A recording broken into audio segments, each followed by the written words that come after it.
رحمۃ اللہ تعالی وبرکاتہ۔ آئیے ہم اور آپ مل کر کلام اعلیٰ حضرت کی چند اشعار پڑھنے سے پہلے درود پاک پڑھیں۔ اللہم صلی علی سیدنا شفیعنا نبینا مولانا محمد معدن وبارک وسلم صلو علیہ صلاۃ و سلام علیک یا رسول اللہ صلی اللہ تعالی علیہ وسلم۔ آپ حضرات بھی مل کر پڑھنے کی کوشش کریں کہ عرش حق ہے مسند رفعت رسول اللہ کی، عرش حق ہے مسند رفعت رسول اللہ کی، عرش حق ہے مسند رفعت رسول اللہ کی، دیکھنی ہے حشر میں عزت رسول اللہ کی، دیکھنی ہے حشر میں عزت رسول اللہ کی۔ اور امام فرماتے ہیں تجھ سے اور جنت سے کیا مطلب وہاں بھی دور ہو، تجھ سے اور جنت سے کیا مطلب وہاں بھی دور ہو، ہم رسول اللہ کے جنت رسول اللہ کی، ہم رسول اللہ کی جنت رسول اللہ کی۔ پھر آگے فرماتے ہیں سورج الٹے پاؤں پلٹے چاند اشارے سے ہو چاند، سورج الٹے پاؤں پلٹے چاند اشارے سے ہو چاند، اندھے نجدی دیکھ لے قدرت رسول اللہ کی، اندھے نجدی دیکھ لے قدرت رسول اللہ کی، دیکھنی ہے حشر میں عزت رسول اللہ کی۔ مقطع سماعت فرما لیں۔ اے رضا خود صاحب قرآن ہے مداح حضور، تجھ سے کب ممکن ہے پھر مدحت رسول اللہ کی، عرش حق ہے مسند رفعت رسول اللہ کی، دیکھنی ہے حشر میں عزت رسول اللہ کی۔ سلام علیکم۔ جو ان کا نام لو حرف دعا مہکتا ہے، جہاں سے گزرے ہیں وہ راستہ مہکتا ہے، جو ان کا نام لو حرف دعا مہکتا ہے، جہاں سے گزرے ہیں وہ راستہ مہکتا ہے، میرے آقا وہاں ٹھہرے گزر گئی صدیاں، میرے آقا وہاں ٹھہرے گزر گئی صدیاں، مگر ابھی بھی وہ غار حرا مہکتا ہے، مگر ابھی بھی وہ غار حرا مہکتا ہے، جو ان کا نام لو حرف دعا مہکتا ہے۔ بہت بہترین انداز میں آپ نے نعت نبی صلی اللہ تعالی علیہ وسلم سماعت کیا نظم میں۔ اب نثر میں نبی کی نعت اور اہل بیت اطہار کے فضائل و مناقب، ان کی قربانیاں، ان کی جانثاری آپ حضرت کے زبانی سماعت کریں گے بغیر کسی مسلک اعلی حضرت جشن یاد حسین حضرت علامہ مفتی بدر الدین صاحب قبلہ، نعرہ تکبیر، نعرہ رسالت۔ جلوہ افروز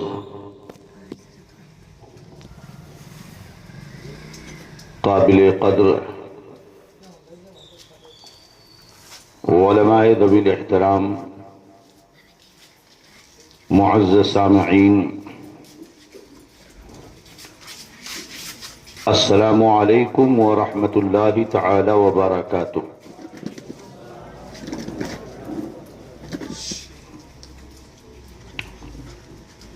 نحمده ونصلي على رسوله الكريم، اما بعد فاعوذ بالله من الشيطان الرجيم، بسم الله الرحمن الرحيم، وَلَنَبْلُوَنَّكُمْ بِشَيْءٍ مِّنَ الْخَوْفِ وَالْجُوعِ وَنَقْصٍ مِّنَ الْأَمْوَالِ وَالْأَنفُسِ وَالثَّمَرَاتِ وَبَشِّرِ الصَّابِرِينَ الَّذِينَ إِذَا أَصَابَتْهُم مُّصِيبَةٌ قَالُوا إِنَّا لِلَّهِ وَإِنَّا إِلَيْهِ رَاجِعُونَ۔ صدق اللہ مولانا العظیم وصدق رسولہ النبی الامین الکریم، ونحن على ذلك لمن الشاہدین والشاکرین والحمد للہ رب العالمین۔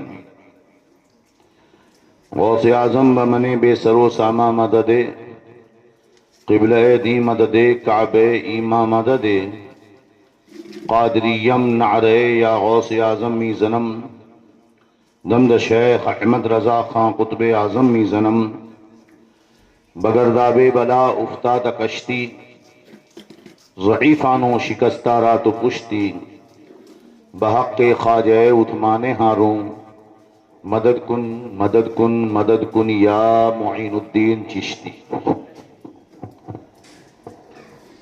ہزار بار بشویم دہن رمشک و گلاب، ہنوز نام تو گفتن کمال بے ادبیس۔ کلمہ توحید ہے تیری شہادت اے حسین، تو نہ ہوتا تو نہ رہ جاتی صداقت اے حسین، اور تیری قربانی نے زندہ کر دیا اسلام کو، یہ رہے گا تا ابد تیری بدولت اے حسین، اور احتمال آنے کا ہے پھر سے یزیدیت کا دور، اس جہان نو کو ہے تیری ضرورت اے حسین، اور حال میرا کچھ بھی ہو میرا عقیدہ ہے یہی، بخشوائے گی مجھے تیری محبت اے حسین۔ قتل حسین اصل میں مرگ یزید تھا، قتل حسین اصل میں مرگ یزید ہے، اسلام زندہ ہوتا ہے ہر کربلا کے بعد۔ رفیقان محترم، محبان گرامی وقار، اللہ عز و جل خالق و مالک ہے، وہ خلاق کائنات ہے۔ اس دنیا میں اس نے جس کو پیدا کیا ہے، ہر پیدا ہونے والی چیز ایک دن فنا ہو جائے گی، اور ہر زندگی کو ایک دن موت کا مزہ چکھنا ہے۔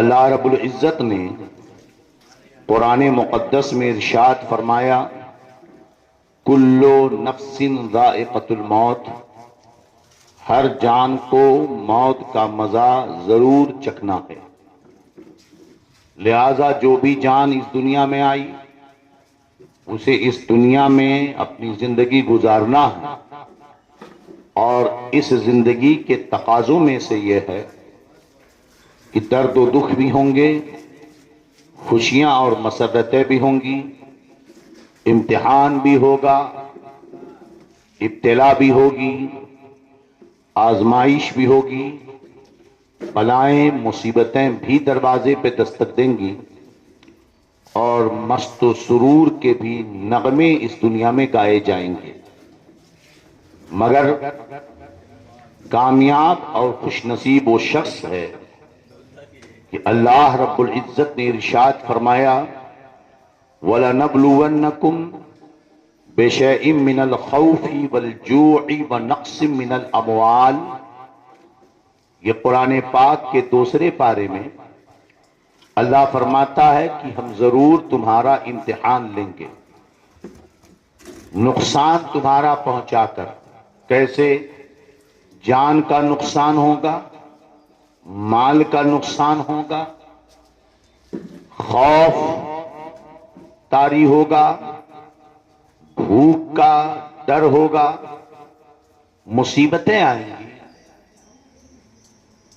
اللہ فرماتا ہے وَبَشِّرِ الصَّابِرِينَ الَّذِينَ إِذَا أَصَابَتْهُمْ مُصِيبَةٌ قَالُوا إِنَّا لِلَّهِ وَإِنَّا إِلَيْهِ رَاجِعُونَ۔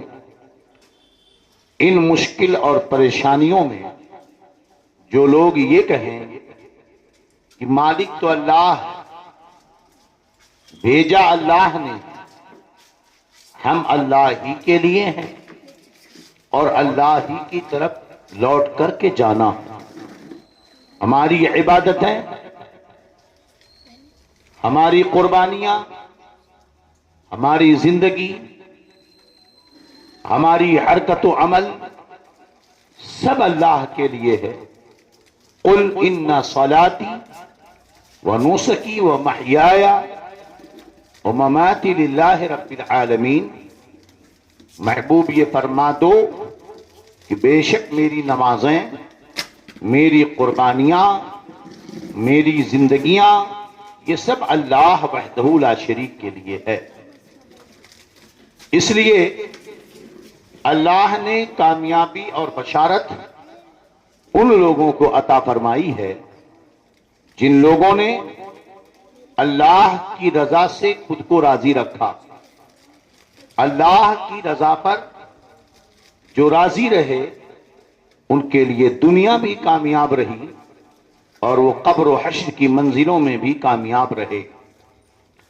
اپنے جان اور مال کی خاطر انہوں نے اپنے دین کا اور ایمان کا سودا نہیں کیا، عزت و غیرت کا سودا نہ کیا۔ دوسری طرف جس بھی انسان نے اپنی دنیا کی زندگی کو ہی سب کچھ سمجھ رکھا اور دنیا کی دولت، دنیا کی شہرت، دنیا کی عزتوں کو ہی اس نے سب کچھ سمجھا، تو یہ دھوکے کا سودا چند دنوں کا رہا۔ اللہ نے اس پر بھی تنبیہ فرمائی ما هذه الحیات الدنیا الا متاع الغرور، یہ دنیا کی زندگی صرف دھوکے کا ایک سودا ہے۔ متاع الدنیا قلیل والآخرۃ خیر لمن اتقى، یہ دنیا کی ساری دولت ہے، تھوڑی سی ہے، آخرت پرہیزگاروں کے لیے بہتر ٹھکانہ ہے۔ آپ یہ سوچئے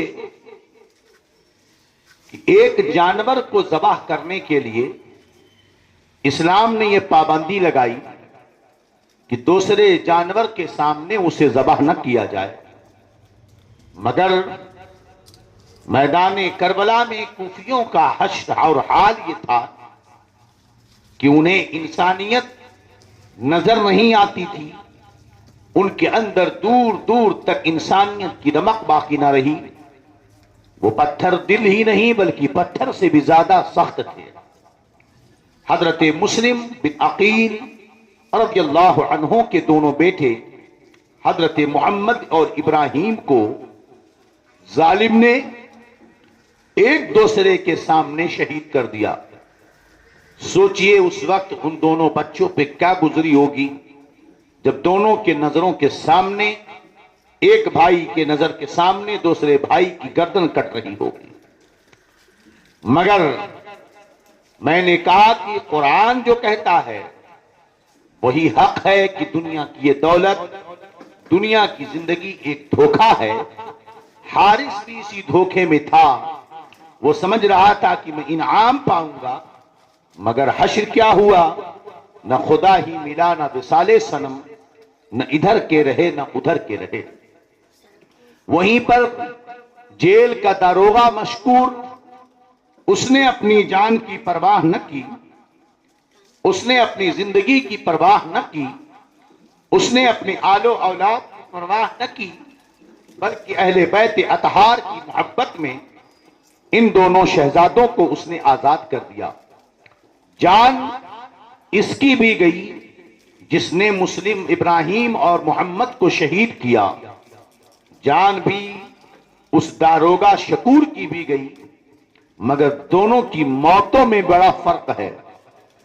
ایک مرا تو بڑے افسوس کے ساتھ کہ تمنا لیے تھا کہ ابھی دولت ملے گی، تمنا لیے تھا کہ ابھی انعام ملے گا، تمنا لیے تھا کہ ابھی مجھے خوشنودی کے پروانے ملیں گے، مگر اسے موت ملی۔ اور دودھر داروغہ شکور وہ تمنا یہی لیے تھا، تمنا یہ لیے تھا کہ کچھ ملے نہ ملے دامان محمد نہ چھوٹنے پائے۔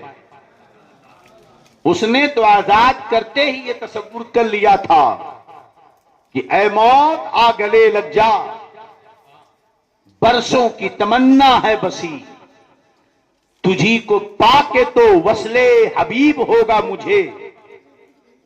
بہت ہی بے قرار تھا میں برسوں سے اسے، حالات کیسے دیکھو۔ اس نے تمنا کی کہ جیل سے چھوڑوں گا تو ابن زیاد مجھے قتل کرے گا، مگر یہ تمنا بیچ کی تھی جو ڈر اور خوف کی تھی، مگر اس کے بعد کی جو تمنا تھی کہ میں بارگاہ مصطفیٰ میں سرخرو ہوں گا، مجھے نبی کریم کی بارگاہ میں حاضری کا شرف ملے گا، سیدہ کے چادر تطہیر کا صدقہ ملے گا، اہل بیت کی محبت کی سوغات ملے گی۔ حضرت امام حسن خوش ہوں گے، حضرت مسلم خوش ہوں گے، مصطفیٰ جان رحمت خوش ہوں گے، حیدر کرار خوش ہوں گے، سیدہ فاطمہ خوش ہوں گی۔ اس خوشی کو پانے کے لیے اس حیات فانی سے جانا ہوگا، حیات جاویدانی میں آنا ہوگا، تبھی جا کر کے یہ برکتیں ملنے والی تھی۔ دونوں کی موت میں بڑا فرق تھا۔ یقیناً جب عاشق اس لذت کو محسوس کرتا ہے تو پھر خود بخود دو قدم چلنے کی بھی تاب نہیں ہے مجھ میں، عشق کھینچے لیے جاتا ہے۔ میں کیا جاتا ہوں؟ امام حسین کو حضرت مسلم بن عقیل کا خط مل چکا تھا۔ حضرت مسلم امام حسین مکہ سے کوفہ کی طرف روانہ ہے۔ میاں یاد رکھو، درد دل، اگر دل نہ ہوتا تو درد دل نہ ہوتا، اور دل ہے ہی اسی لیے کہ وہ اس کیفیت کو محسوس کر سکے۔ حضرت امام حسین جب آ رہے تھے، ایک جگہ پر آپ نے خیمہ لگایا، تھوڑی دیر پر دور پر ایک خیمہ نظر آیا۔ میرے امام نے پوچھا یہ کس کا خیمہ ہے؟ لوگوں نے بتایا یہ زہیر بن قین کا یہ خیمہ ہے، یہ حج سے واپس کوفہ جا رہے ہیں۔ آپ نے کہا انہیں بلاؤ، مجھے ان سے ملاقات کرنی ہے۔ حضرت زہیر کو بلانے کے لیے ایک صاحب گئے، انہوں نے کہا مجھے اہل بیت سے ملنا نہیں ہے، مجھے حسین سے نہیں ملنا ہے۔ ان کے دل میں عقیدت بھی نہیں تھی، احترام بھی نہیں تھا، مگر بیوی نے کہا کتنے افسوس کی بات ہے، نواس رسول ملاقات کے لیے بلائیں اور آپ ملنے نہ جاؤ۔ شوہر نے کہا ٹھیک ہے تیری بات مانتا ہوں۔ ملنے کے لیے خیمہ حسینی میں آئے، میرے امام سے ملاقات ہوئی۔ وہ بندہ جو ملنا نہیں چاہتا تھا، تھوڑی دیر تنہائی میں ملاقات کیا کی، باہر نکلے اور بیوی کو خبر پہنچائی کہ بیوی جا، میں نے تجھے اپنے نکاح سے آزاد کیا، اپنے سامان لے، خیمے لے، اپنے باپ کے پاس جا۔ زہیر اب چلا حسین کے ساتھ کربلا میں اپنی گردن کٹانے کے لیے۔ سوچو ذرا، قریب آؤ تو تم کو ملے حسین کا حسن، دور بھاگو گے تو پھر ناصبی کہلاؤ گے، جو دور بھاگو گے تو پھر خارجی کہلاؤ گے۔ ذرا زہیر سے پوچھو کہ اس ملاقات میں لذت کیا تھی، ذرا زہیر سے پوچھو کہ اس ملاقات میں محبت کیا تھی، وہ کیا تھی شیرنی جس نے جان کی بازی لگانے کی تمنا کر ڈالی۔ میں چلتا ہوں اب کوفہ امام حسین کے ساتھ شہید ہونے کے لیے۔ سبحان اللہ۔ اسی لیے کہا جاتا ہے تم کتابیں پڑھ کر اور جاہل ڈھولکیوں کی ڈھولک دیکھ کر امام حسین کی عظمتوں کا اندازہ مت لگاؤ، رضویوں اور بریلویوں کی عقیدتوں کا پتہ مت لگاؤ۔ تمہیں اگر سمجھنا ہے تو امام احمد رضا کو پڑھ، تجھے سمجھنا ہے تو تاج الشریعہ کو پڑھ، مفتی اعظم ہند کو پڑھ۔ ذرا اس مے خانے میں تو تجھے بریلی کے مے خانے میں بغداد کی شراب ملے گی، اور نشہ تیرے اندر مدینے کا چڑھے گا، سرور تجھے جنت میں جھومنے کا ملے گا۔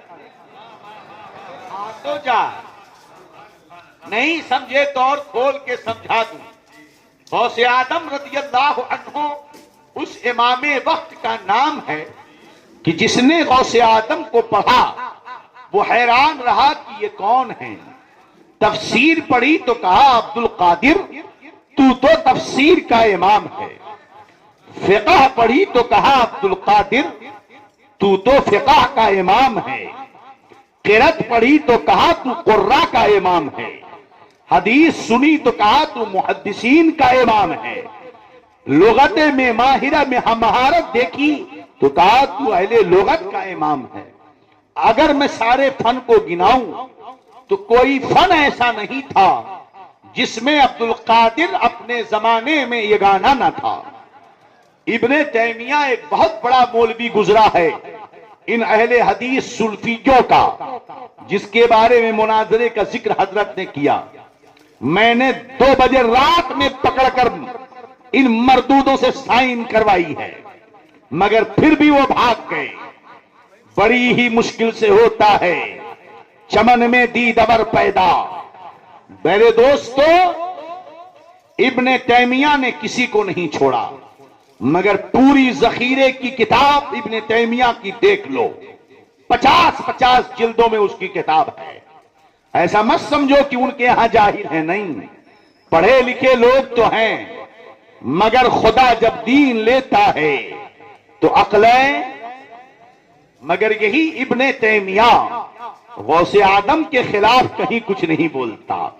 بات سمجھ میں آ رہی ہے؟ سمجھو ذرا، امام اعظم غوث آدم کے زمانے میں ایک عظیم محدث تھے ابن الجوزی، محمد بن ابو الفرج الجوزی، بہت بڑے محدث، بڑا پائے کا علم، محدثین پر نقد بڑا خطرناک کرتے تھے۔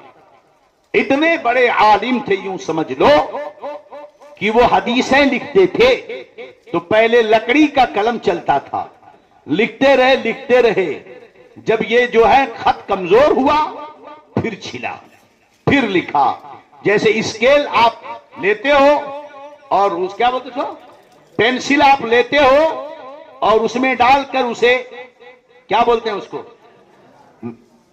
شارپنر۔ ہاں، ہم لوگ تو اس کو شارپنر اوپنر نہیں بولتے، بس خالی پینسل چھیلنے والا دیو اتنے جانتے تھے۔ خیر، ہاں، مگر جانتے نہیں تھے، مگر بناتے اچھی طریقے سے۔ بات سمجھ میں آ رہی کہ نہیں؟ تھوڑا آواز بڑھا دو کیونکہ تقریر بہت ہو رہی ہے۔ دروشی پڑھ لو، اللہم صلی علی سیدنا و نبینا مولانا محمد طب القلوب و دوائها وعافیة الابدان و شفائها ونور الابصار و ضیائها وعلى آلہ وصحبہ وبارک وسلم. تو ابن الجوزی کلموں کو چھلتے تھے اور جو چھل کر برادہ نکلتا تھا اسے پھینکتے نہیں تھے، ایک جگہ جمع رکھا تھا. مرنے کا وقت ہوا تو فرمایا جب میں مر جاؤں اور میرے جنازے کے غسل کا پانی گرم کرنا ہو تو کوئی اور لکڑی استعمال نہ کرنا. میں نے قلم چھل چھل کر جو حدیثیں لکھی ہیں اس کا برادہ جمع ہے، اسی سے پانی گرم کرنا، پھر مجھے نہلانا. لکھتے ہیں کہ ابن الجوزی کے جنازے کا غسل کا پانی گرم کر دیا گیا، پانی گرم ہو گیا، غسل ہو گیا، مگر پھر بھی چھلکا بچ گیا. اتنے بڑے عالم تھے ابن الجوزی، غوث اعظم کو نہیں مانتے تھے، صوفیاء پہ تنقید کرتے تھے. ایک صاحب نے کہا کبھی گئے ہو ان کے درسگاہ؟ کہا چھوڑو ان کی عجب عجب سی باتیں ہوتی ہیں، میں نہیں مانتا. کہا ایک مرتبہ چل کے تو دیکھو، دور رہ کر کے کسی کی خوبیوں کا اور خرابیوں کا اندازہ مت لگاؤ، چلو ذرا دربار میں. گئے، دور بیٹھے. امام غوث اعظم رضی اللہ عنہ قرآن کی آیت کی تفسیر کر رہے تھے. ایک آیت کی تفسیر بیان کی. ابن الجوزی نے کہا مجھے یہ معلوم ہے، دوسری آیت کا مجھے معلوم ہے، تیسری تفسیر کہا مجھے معلوم ہے، چوتھی تفسیر کہا ابن الجوزی نے مجھے معلوم ہے. اور کرتے گئے 12 تفسیری نکات غوث اعظم نے اس آیت کے بیان کیے. ابن الجوزی کہنے لگے مجھے معلوم ہے سب، میں عبد القادر سے کم تھوڑی علم رکھتا ہوں، تم لوگ بیکار میں اس صوفی کو بڑا بنا کے رکھے ہو. لیکن جب غوث اعظم شروع ہوتے ہیں 12 کے بعد 28 نکات بیان کرتے گئے. کہا یہ کا نہیں معلوم، کہا یہ کا نہیں معلوم، کہا یہ کا نہیں معلوم، کہا یہ کا نہیں معلوم. ابھی 29-28 تفسیری نکات ہوئے کیا تھے؟ ابن الجوزی پر حال طاری ہو گیا، مست ہو گئے، محفل میں کھڑے ہو کر کپڑے پھاڑنے لگے اور پھر کہا اے عبد القادر تو میرا بھی امام ہے. سمجھے گی نہیں؟ ہاں یہ ٹونڈے کیا سمجھیں میاں؟ ہم نے جب دیکھا کہ غوث اعظم کی کرامت احمد رضا ہے کہ نہیں، تب ہم نے یہ دیکھا دنیا مانا گایا ہے سب نے تیرا ترانہ، مانا عجب نے تجھ کو اے گانا، مایا علم نے تیرا ترانہ، حامی سنت اعلی حضرت، محی بدعت اعلی حضرت، واٹی رضا کی کوہ ہمالا رضا کا ہے، جس سمت دیکھو سارا علاقہ رضا. ایک دم غوث اعظم نے اپنا فیضان بریلی پر برسایا ہے. آپ تفسیر اٹھاؤ تو اپنے دور کا امام احمد رضا ہے، حدیث اٹھاؤ تو اپنے دور کا امام احمد رضا ہے، فقہ اٹھاؤ تو ٹونڈے وہابی سلفی سب کہیں فقہ کا امام احمد رضا ہے. تفسیر، حدیث، علم فلسفہ، حیات، منطق اور سائنس، جیومیٹری، میتھمیٹکس، جو بھی اٹھا کر کے دیکھ لو، دنیا میں تقریباً 250 علوم ایسے پائے جاتے ہیں جن کی ریسرچ اور تحقیق سینٹر دنیا میں پائے نہیں جاتے ہیں. امام احمد رضا اتنے علم کا امام نظر آتا ہے. اسی لیے میں کہتا ہوں احمد رضا آئے تم من آیات اللہ ہے، معجزۃ من معجزات رسول اللہ ہے، اور غوث اعظم کی ایک کرامت.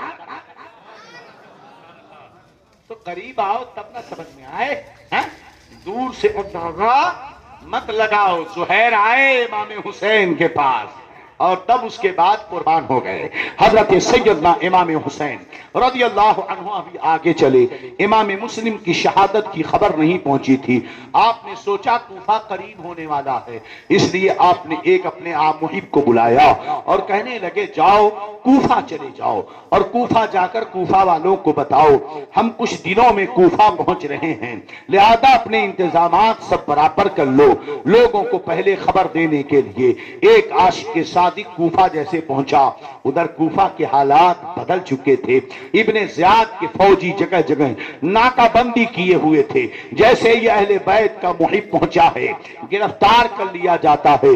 ابن زیاد نے انہیں پکڑ کر گورنر ہاؤس کے چھت پہ چڑھایا اور کہنے لگا چڑھ کے چھت پہ حسین کو اور ان کے بابا علی کی برائی کرو، ان کے عیب بیان کرو، ان کو گالیاں دو۔ یہ شخص اوپر چڑھا اور چڑھنے کے بعد کہتا ہے ابن زیاد برا ہے، اس کا باپ برا ہے، وہ کمینہ ہے، اور حسین اچھے ہیں، حسین کا بابا اچھا ہے، حسین سردار ہیں، حسین سچے ہیں، اتباع انہی کی جائے۔ جب اس نے دیکھا کہ یہ تو الٹا کر رہے ہیں، انہیں بھی موت کا ڈر نہیں ہے، ظالم غصے میں آیا اور اس محب اہل بیت کو گورنر ہاؤس کے چھت سے زندہ زمین پر دھکا دے کر گرا دیا، زندہ۔ آپ وہاں سے نیچے گرے اور شہید ہو گئے۔ یہ تیسرا شہید ہے، چوتھا شہید ہے اہل بیت کی محبت میں جو قربان ہوا ہے۔ مگر جانتے ہو اس میدان کربلا میں امام حسین کے ساتھ کون کون تھا؟ 72 نفوس قدسیاں ہیں، جس میں سے حضرت زینب ہیں جو امام حسین کی سگی بہن ہیں، جعفر طیار کی جوزہ ہیں، اونو محمد کی ماں ہیں، یہ ساتھ میں ہیں۔ آپ کی ایک بیوی ہیں شہربانو، وہ بھی ساتھ میں ہیں۔ حضرت آپ کے بڑے بیٹے ہیں، حضرت علی اکبر ہیں، حضرت امام زین العابدین ہیں، حضرت علی اصغر ہیں، اور آپ کی بیٹی سکینہ بھی آپ کے ساتھ، انہیں سکینہ سکینہ کہا جاتا ہے، یہ بھی ساتھ میں تھیں۔ اور اس کے ساتھ ساتھ امام حسن کے بیٹے امام قاسم ہیں، حضرت علی کے بیٹے کئی ایک موجود ہیں، حضرت عباس ہیں، حضرت عقیل کے بیٹے مسلم بن عقیل تو شہید ہو گئے، اس کے علاوہ بھی اور موجود تھے۔ آپ کو ایک بات نہ بتا دوں، اس جنگ میں کون کون ساتھ میں تھا؟ انہی جنگ میں ایک صاحب تھے حضرت علی کے شہزادوں میں جن کا نام تھا عثمان ابن علی، ایک اور صاحب تھے جن کا نام تھا ابو بکر، ایک اور صاحب تھے جن کا نام تھا عمر ابن علی۔ اللہ کی قسم اگر علی کو عمر سے نفرت ہوتی تو اپنے بیٹے کا نام عمر نہ رکھتے، اگر علی کو عثمان سے نفرت ہوتی تو اپنے بیٹے کا نام عثمان نہ رکھتے، اگر اہل بیت کو ابو بکر سے نفرت ہوتی تو اپنے بیٹے کا نام ابو بکر نہیں رکھتے، کیونکہ آدمی جس سے نفرت کرتا ہے اس کا نام اپنی اولادوں کو نہیں دیتا ہے۔ اللہ کی قسم شیعوں کے منہ پہ تماچا ہے، حضرت علی کے اور شہزادے بھی میدان کربلا میں شہید ہوئے ہیں، صرف تنہا حسین شہید نہیں ہوئے ہیں، حضرت امام علی مرتضیٰ کے اور بھی شہزادے شہید ہوئے ہیں۔ مگر زیادہ ذکر کیا جاتا ہے حضرت امام حسین کا، اس کی ایک وجہ تو یہ ہے کہ میرے آقا نے امام حسین کی فضیلت کو زیادہ بیان کیا ہے۔ ارشاد فرمایا الحسن والحسین ہما سیدہ شباب اہل الجنہ، نبی نے حسن و حسین کو جنتی جوانوں کا سردار کہا ہے۔ میرے آقا نے حسین کو کہا ہے حسین مجھ سے ہے، میں حسین سے ہوں۔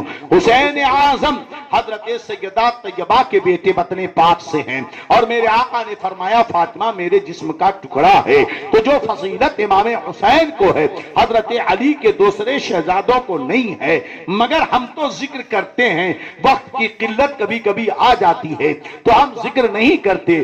مگر سوال یہ ہوتا ہے یہ شیعہ کیوں نہیں ذکر کرتے؟ یہ تو علی والے ہیں نا، یہ رافضی کیوں نہیں ذکر کرتے؟ یہ کنجرے کیوں نہیں بیان کرتے؟ یہ تو علی والے ہیں نا۔ نہیں بیان کریں گے، ان کی نانی مر جائے گی مگر نہیں بیان کریں گے، کیونکہ جب بیان کریں گے تو عثمان ابن علی کا نام آئے گا، جب بیان کریں گے تو عمر ابن علی کا نام آئے گا، جب بیان کریں گے تو ابو بکر کا نام آئے گا۔ اور پھر جو دنیا میں یہ چورن بیچتے ہیں کہ حضرت علی ابو بکر کے خلاف تھے، حضرت علی عثمان کے خلاف تھے، حضرت علی عمر کے خلاف تھے، ان کا یہ چورن بکنا بس یہ فراڈ ان کا بند ہو جائے گا۔ بہرحال میرے امام سیدنا امام علی مقام امام حسین رضی اللہ تعالیٰ عنہ اپنے ساتھیوں کے ساتھ آگے بڑھے. کچھ دور بڑھے تو آپ کو خبر یہ ملی کہ حضرت امام مسلم شہید کر دیے گئے ہیں. کوفہ والوں نے دھوکہ دیا ہے. حضرت امام حسین نے جب یہ سنا, آپ نے سارے لوگوں کو جمع کیا. جمع کرنے کے بعد کہتے ہیں, اے لوگوں, تم لوگوں نے یہاں تک میرا ساتھ دیا ہے, ہم اللہ کی رضا پر راضی ہیں. ہمارے ساتھ جو ہوگا وہ ہوگا. جو لوگ میرے ساتھ آ رہے تھے, ایک کام کریں, کوفہ کے حالات اب صحیح نہیں ہیں, وہ ہمارے ساتھ اب نہ آئیں. جو یہاں سے جانا چاہتا ہے وہ چلا جائے. جب میرا امام جب نکلا تھا مکہ سے تو بہت سارے لوگ ساتھ میں ہو گئے تھے. وہ کون لوگ تھے؟ جو لوگ سچے دل سے ساتھ میں آئے تھے. انہوں نے کہا, امام حسین ہم آپ کا ساتھ نہیں چھوڑیں گے, ہم آپ کے ساتھ چلیں گے. جو خاندان کے لوگ آئے تھے وہ ساتھ میں آ رہے تھے, مگر کچھ لوگ راستے میں آئے تھے تبرک لینے کے لیے, نذرانہ لینے کے لیے. ان کو امام حسین کا جوٹا چاہیے تھا, ان کو امام حسین کی ہڈیاں چاہیے تھی, انہیں امام حسین کا جوتا چاہیے تھا, انہیں امام حسین کا تبرک چاہیے تھا کہ جائیں گے ساتھ میں, آؤ بھگت ہوگی کوفہ میں تو ہم بھی تھوڑا اگل بگل سے کھا پی لیں گے. لیکن جب دیکھا کہ نذرانے نہیں ملیں گے, خون دینا پڑے گا, جب انہوں نے دیکھا کہ تبرک نہیں ملیں گے بلکہ قربانیاں دینی پڑیں گی, یہ سارے لوگ بھاگ گئے. ہم ایسے لوگوں کو آج اپنے بیچ میں بھی دیکھتے ہیں کہ جب اکابرین و علماء آتے ہیں, ایک لمبی بھیڑ ٹوٹ پڑتی ہے ان کی دست بوسی کے لیے, لیکن جب ان کی خدمت کی بات آتی ہے تو لوگ ایسا غائب ہوتے ہیں جیسے لگتا گدھے کے سر سے سینگ غائب. عابد نور احمد صاحب اللہ سلامت رکھے, حضرت مولانا خلیل احمد صاحب رضوی اللہ ان کو سلامت رکھے, حضرت مولانا قاری فاروق صاحب اللہ سلامت رکھے, سب میرے شاگرد کہلاتے ہیں, ورنہ یہ مجھ سے بڑے لوگ ہیں. اللہ ان کو سلامت رکھے, بڑی محنت کر رہے ہیں, ہے نا. کہتے ہیں ان کی محبت ہے, اللہ ان کو سلامت رکھے. یہ کہتے ہیں حضرت کار سے کیوں آتے ہیں آپ, بس سے آ کر جایا کرو. میں نے کہا بیٹے اگر میں کار سے نہ آؤں بس سے آؤں تو پروگرام کے بعد مجھے کوئی نہیں ملے گا, اس لیے میں اپنی کار سے آتا ہوں, اپنے ڈرائیور کو بلاتا ہوں, نکل جاتا ہوں. اس لیے کہ یہی حال ہے. میرے دوستوں, محبت کرو تو سچے دل سے کرو, شروع سے اخیر تک کیا کرو. یہ دھوکہ دینا تو پھر یہی کہتے رہو گے کچھ تو مجبوریاں رہی ہوں گی, یوں ہی کوئی بے وفا نہیں. بہرحال حضرت امام کے ساتھ بہت سارے لوگ جب واپس چلے گئے, خاندان کے جو لوگ تھے سچے محب تھے وہی باقی رہے. حضرت امام نے سب کو سمجھایا کہ اے عقیل کے بیٹوں, مسلم کے بھائیوں, مسلم شہید ہو چکے, تم لوگ چلے جاؤ. یزید میرے خون کا پیاسا ہے, مجھے شہید کر دے گا, پھر اس کے بعد تم لوگوں سے اسے کوئی مطلب نہیں ہے, اس لیے واپس چلے جاؤ. سارے لوگوں نے کہا, اے امام آپ کے بغیر دنیا میں زندہ رہ کر کیا فائدہ ہے, ہم دنیا میں آپ کے بغیر نہیں جانا چاہتے ہیں.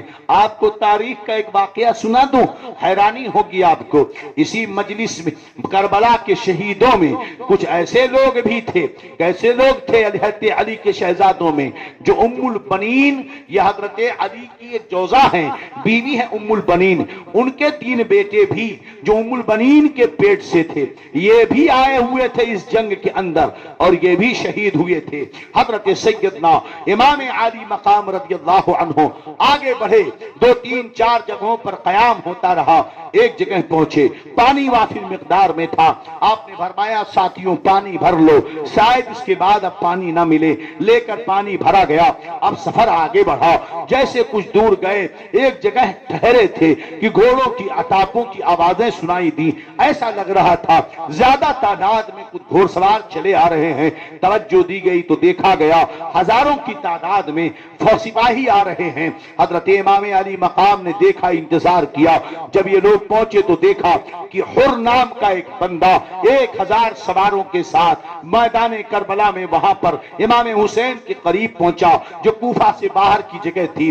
اس نے پہنچ کر سلام کیا. میرے امام امام نے جواب دیا، فرمایا کیسے آئے ہو؟ کہنے لگے کہ جو ہے ہمیں حاکم ابن زیاد نے بھیجا ہے تاکہ ہم آپ کے ساتھ رہیں اور آپ کو ہم کوفہ لے چلیں ابن زیاد کے پاس۔ امام علی مقام نے کہا اے حور اور اے کوفیوں، تم لوگوں نے مجھے خط دے کر کے بلایا تھا، میں تمہاری دعوت پہ آیا ہوں، خود اپنی مرضی سے نہیں آیا ہوں۔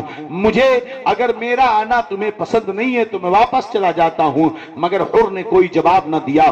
آیت کے امام نے فرمایا سب لوگ پیاسے تھے، امام نے سب کو پانی پلایا، حر بھی پیاسا تھا اسے بھی پلایا، اپنے جانوروں کو بھی پلایا۔ امام نے کہا ان کے جانوروں کو بھی پانی پلا دو۔ ظہر کا وقت ہوا، امام نے نماز پڑھنی چاہی، کہا تم لوگ اپنا پڑھو گے الگ پڑھو گے؟ حر نے کہا نہیں، ہم آپ کے پیچھے نماز پڑھیں گے، آپ اہل بیت نبوت سے ہیں۔ سب نے مل کر کے نماز پڑھی، اس کے بعد پھر آگے بڑھے۔ حضرت امام حسین رضی اللہ عنہ نے جب عصر کی نماز پڑھنی چاہی تو حر نے پھر امام حسین کے پیچھے نماز پڑھی۔ امام حسین نے کہا اب ہم واپس جانا چاہتے ہیں، حر نے کہا ہم آپ کو واپس نہیں جانے دیں گے، حاکم کا حکم یہ ہے کہ آپ کو کوفہ لے جایا جائے، جب تک آپ کے ساتھ میں نہیں چھوڑ سکتا ہوں۔ حضرت امام نے فرمایا تیری ماں تجھ پہ روئے، تو کیا چاہتا ہے؟ مجھے جانے دے واپس، جب تم ہمیں بلائے تھے تم ہمارا ساتھ نہیں دے سکتے ہو، ہمیں واپس جانے دو۔ حر نے کہا امام آپ نے میری ماں کو جو جملہ کہا ہے، اگر آپ کی ماں فاطمہ نہ ہوتی، سیدہ فاطمہ الزہرا نہ ہوتی تو میں بھی آپ کی ماں کو ایسا ہی کہتا، مگر میں آپ کی ماں کی عزت کرتا ہوں، میں آپ کی عزت کرتا ہوں۔ حضرت امام حسین نے کہا چاہتے کیا ہو؟ کہا چاہتا یہ ہوں کہ آپ چلیں ابن زیاد کے پاس، یزید کی بیعت کریں اور وہ جو کہے اس کو تسلیم کر لیں۔ امام حسین نے کہا اس سے بہتر مرنا بہتر ہوگا، ہم یزید کے ہاتھ پر بیعت نہیں کریں گے۔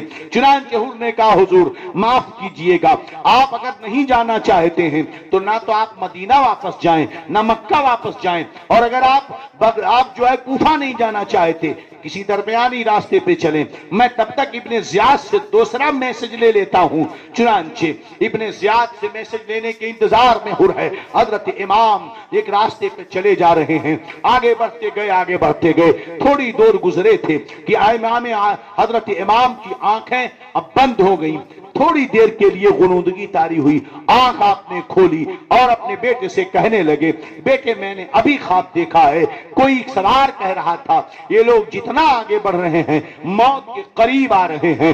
امام زین العابدین فرماتے ہیں ابا جان کیا ہم حق پر نہیں ہیں؟ بالکل حق پہ ہیں۔ کیا ہمارا راستہ صحیح نہیں ہے؟ فرمایا بالکل صحیح ہے۔ فرمایا ابا جان جب ہم حق پہ ہیں ہمارا راستہ صحیح ہے تو پھر موت آتی ہے آنے دو، ہم تو اسے گلے لگانے کے لیے۔ اللہ اکبر۔ ابھی اور تھوڑا چلے، پھر ساتھ میں رہا، ایک جگہ پہنچے جو پتھریلی زمین تھی، ٹھہرنے کی جگہ نہیں تھی۔ حضرت امام نے پوچھا یہ کون سی جگہ ہے؟ لوگوں نے فرمایا یہ کربلا ہے۔ آپ نے فرمایا ہاتھی کربلا موضع قرب و بلا، ہادی وہادا محبت و رجالنا ومناخ رحالنا ومقتل و رجالنا، یہ کربلا بلا اور مصیبت قرب و بلا کی جگہ ہے، یہیں پر ہمارے سواری لوگ اتریں گے، ہماری سواریاں یہیں بیٹھیں گی اور یہیں پر ہمارے لوگ شہید کیے جائیں گے۔ چنانچہ وہیں پر خیمہ گاڑ دیا گیا۔ ابن زیاد کا بھی میسج آ گیا جہاں پانی نہ ہو، جہاں رہنے کا ٹھکانہ نہ ہو، یہیں پر امام حسین کو ان کے ساتھیوں کو روک دیا جائے۔ حر نے پیغام پہنچا دیا کہ یہاں پر کربلا میں ہم نے حسین کو روک دیا ہے۔ اب ابن زیاد نے ابن سعد کو بلایا۔ کون ہے ابن سعد؟ ذرا یہ بھی سوچ لو، ایک صحابی رسول ہے عشرہ مبشرہ کے، سعد بن ابی وقاص رضی اللہ عنہ۔ یہ عشرہ مبشرہ کے صحابی ہیں جنہیں میرے نبی نے جنتی ہونے کا اعلان فرمایا کہ سعد جنتی ہے، سعد فی الجنہ، سعد جنت میں ہیں۔ یہی سعد ہیں سعد ابن ابی وقاص، ان کا بیٹا ہے محمد ابن سعد۔ یہ یزید کی طرف سے ایک جگہ کا گورنر تھا، ایران میں یزید کے خلاف بغاوت ہو چکی تھی، احتجاج ہو رہا تھا۔ یزید کو محمد ابن سعد کو 4000 فوج دے کر ایران میں جا کر یزید کے خلاف جو احتجاج تھا، بغاوت تھی، اسے دبانے کے لیے بھیجا جا رہا تھا، اور بدلے میں کہ جا کر ایران میں یزید کے خلاف جو بغاوت ہے اسے تم کچل دو، تمہیں رے کا صوبہ دے دیا جائے گا۔ ابن سعد بڑا لالچی تھا، وہ تیار ہو گیا، میاں یہ اللہ کی مرضی ہے کہ فرعون کے گھر میں آسیہ ہیں. یہ اللہ کی مرضی ہے میاں کہ موسیٰ فرعون کے گھر میں پلتے ہیں. یہ اللہ کی مرضی ہے کہ لوط کی بیوی کافرہ ہیں. یہ اللہ کی مرضی ہے کہ نوح کے گھر میں کنعان ہے. یہاں دیکھو سعد بن ابی وقاص جو عشرہ مبشرہ جنتی صحابی ہیں، بیٹا یزیدیوں کے ساتھ. اسی لیے کہا جاتا ہے اے لوگوں دولت کی دعائیں مت کرو، اللہ چاہے گا تمہیں دولت دے گا.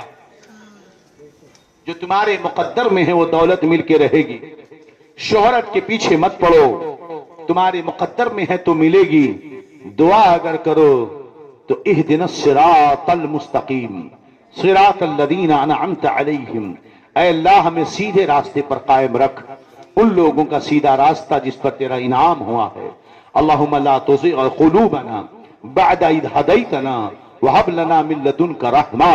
اے اللہ ہمارے دلوں میں تو نے جو ایمان و ہدایت رکھا ہے، اب ہمارے دل کو گمراہی سے بچائے رکھنا، صراط مستقیم پر ہمیں قائم رکھنا. سوچئے سعد ابن ابی وقاص کا بیٹا یزید کے لیے لڑ رہا ہے، ایران کا معاملہ حل کرنے جا رہا ہے. ابن زیاد نے فرمایا ابن سعد تمہیں ایران نہیں جانا ہے، تم چلو حسین کے پاس، حسین کا معاملہ حل کرو، اسے گھیرو. اگر وہ بیعت کرتے ہیں یزید کی تو ٹھیک ہے، ورنہ سب کو قتل کر دو. ابن سعد امام حسین کے مقام کو جانتا تھا. اس نے کہا میں ایران کا فتنہ ختم کرنے جا رہا ہوں، مجھے حسین کے مقابلے میں نہیں جانا ہے.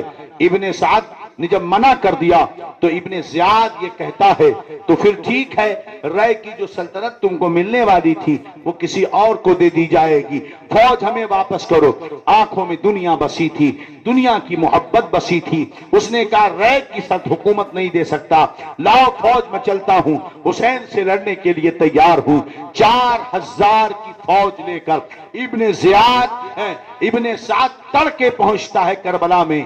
کن کے مقابلے میں؟ 82 لوگوں کے مقابلے میں. جن 82 لوگوں میں امام زین العابدین بیمار ہیں، 18-17 سال کے نوجوان بچے ہیں، اور دودھ پیتا علی اصغر ہے، عورتیں ہیں. سوچو ذرا، مجھے یہ بتاؤ کیا یہ اقتدار کی جنگ تھی؟ کیا یہ خلافت کی جنگ تھی؟ کیا یہ حکومت کی جنگ تھی؟ دنیا میں کوئی اتنا پاگل نہیں ہے جو دشمنوں سے لڑنے کے لیے اپنی بیوی کو ساتھ میں لے کر جائے، اپنے دودھ پیتے بچوں کو لے کر جائے، اپنی بیٹی کو لے کر کے جائے. امام حسین کا سکینہ کو ساتھ میں لے جانا، علی اصغر کو ساتھ میں لے جانا، شہربانوں کو ساتھ میں لے جانا، حضرت زینب کو ساتھ میں لے جانا، اور محمد کا ساتھ میں لے جانا، یہ اس بات کی دلیل ہے کہ امام حسین حکومت کے لیے نہیں گئے تھے، مقابلے کے لیے نہیں گئے تھے، لڑنے کے لیے نہیں گئے تھے. صرف اتنی وجہ تھی کہ کوفیوں نے بلایا تھا، آپ آئیے ہم بیعت کریں گے، اگر آپ نہیں آئے تو قیامت کے دن اللہ کی بارگاہ میں ہم آپ کی شکایت کریں گے. اس لیے امام حسین گئے. میاں حضرت امام حسین کو 4000 فوجیوں نے گھیرا، 82 نفوس قدسیہ، 4000 لوگوں نے امام حسین کو گھیر لیا. اور یہ محرم کی اب 7ویں تاریخ، حضرت امام حسین نے ابن سعد سے ملاقات کی، اور ابن سعد سے کہتے ہیں بتاؤ. ابن سعد کہتا ہے امام آپ کیوں نہیں بیعت کر لیتے، آپ یہاں کیوں آئے؟ امام حسین نے فرمایا بیعت کی بات جہاں تک رہی تو حسین یزید کی بیعت نہیں کر سکتا. رہا آنے کی وجہ تو تم لوگوں نے، کوفہ کے لوگوں نے مجھے خط لکھ کر کے بلایا. آپ نے خطوں کا جھولا سامنے رکھا اور کہا دیکھو یہ سب نے خط لکھا تھا کہ آؤ ہم آپ کی بیعت کریں گے. میں ان کی دعوتوں پہ آیا ہوں، لیکن اگر تمہیں میرا آنا منظور نہیں ہے تو مجھے واپس جانے دو. ابن سعد کہتا ہے واپس جانے کی ہمیں اجازت نہیں ہے کہ ہم آپ کو جانے دیں.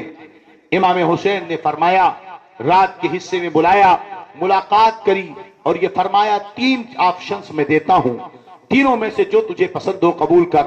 ابن سعد نے کہا کیا آپشنز ہے؟ پہلا آپشن یہ ہے کہ مجھے میرا آنا اگر تمہیں پسند نہیں ہے تو میں مدینہ واپس چلا جاتا ہوں، جہاں سے آیا ہوں میں وہاں واپس چلا جاتا ہوں. اگر اس سے بھی راضی نہیں ہو تو میں ساحلی علاقے پر چلا جاتا ہوں جہاں کوئی میٹر ہی نہ ہو، میں اپنی زندگی وہاں گزار لوں گا. اگر یہ بھی آپشن تمہیں قبول نہیں ہے، آخری آپشن یہ ہے تم بھی میرے ساتھ رہو، میں چلتا ہوں شام، دمشق شام چلتے ہیں، یزید سے ڈائریکٹ میں بات کرتا ہوں جیسے میرے بھائی حسن نے امیر معاویہ سے بات کی تھی۔ ابن سعد نے کہا بڑی اچھی بات ہے، اب لڑائی نہیں ہوگی، خون نہیں بہے گا، لوگ آپس میں مل جائیں گے۔ چنانچہ ابن سعد نے یہ تحریر کیا اور فوراً ابن زیاد کو بھیجا۔ ابن زیاد کے پاس گورنر ہاؤس میں خط پہنچا، ابن زیاد نے تینوں شقیں پڑھی، اس نے کہا ایک اچھا آدمی ہے جو اپنے امیر کی بھلائی چاہتا ہے۔ چنانچہ اس نے کہا اے ابن سعد، میں نے تیری یہ بات مان لی ہے، تینوں میں سے کوئی ایک قبول کر لیا جائے گا۔ لیکن جیسے ہی ابن زیاد نے قبول کرنا چاہا، فیصلہ کرنا چاہا، وہیں بغل میں موجود ایک بدتمیز شمر بن دلجوشن نام کا موجود تھا، یہ وقت کا سب سے کمینہ آدمی۔ جانتے ہو آپ یہ شمر بن دلجوشن کون تھا؟ یہ شمر بن دلجوشن رشتے میں حضرت علی کے مرتضی کا سالہ لگتا تھا۔ نہیں بتاؤ گے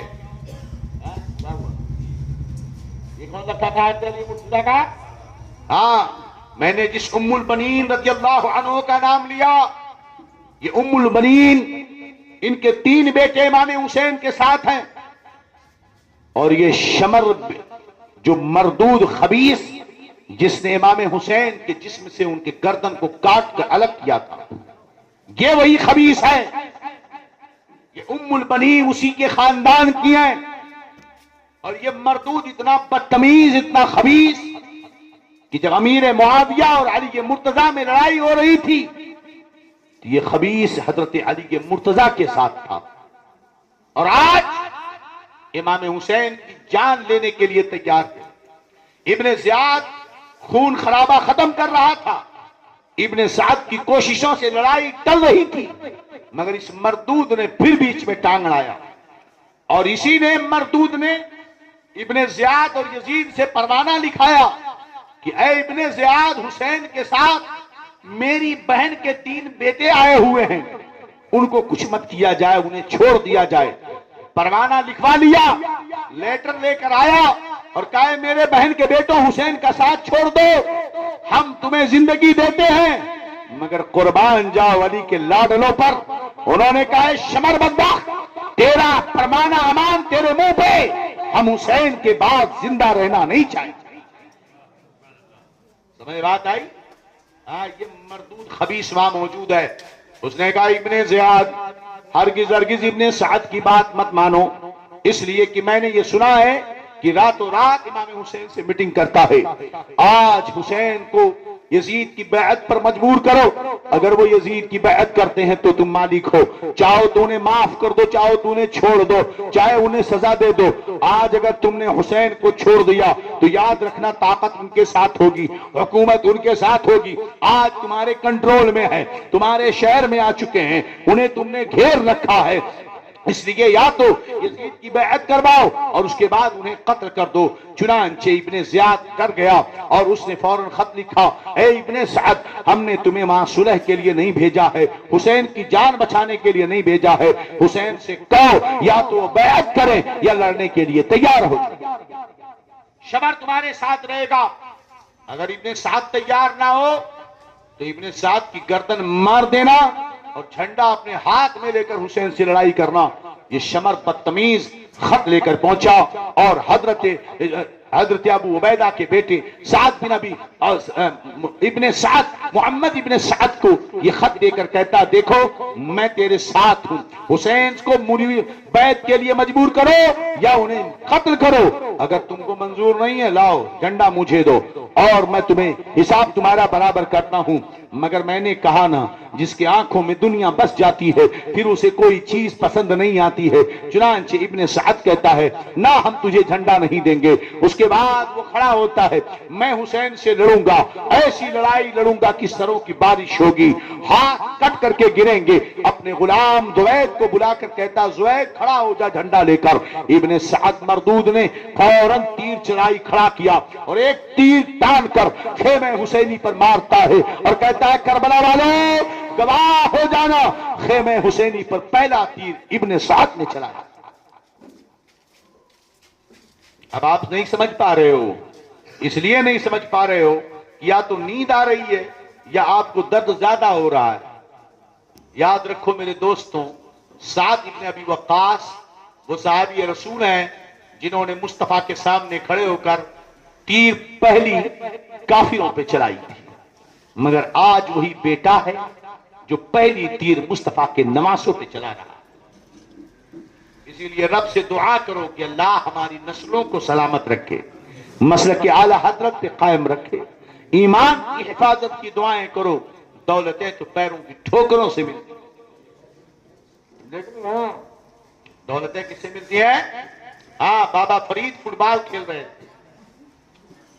بابا فرید کیا کر رہے تھے؟ فٹ بال آج بولتے ہیں کچھ کھیل رہے تھے، وہ کھیلنا نہیں تھا، سبق تھا۔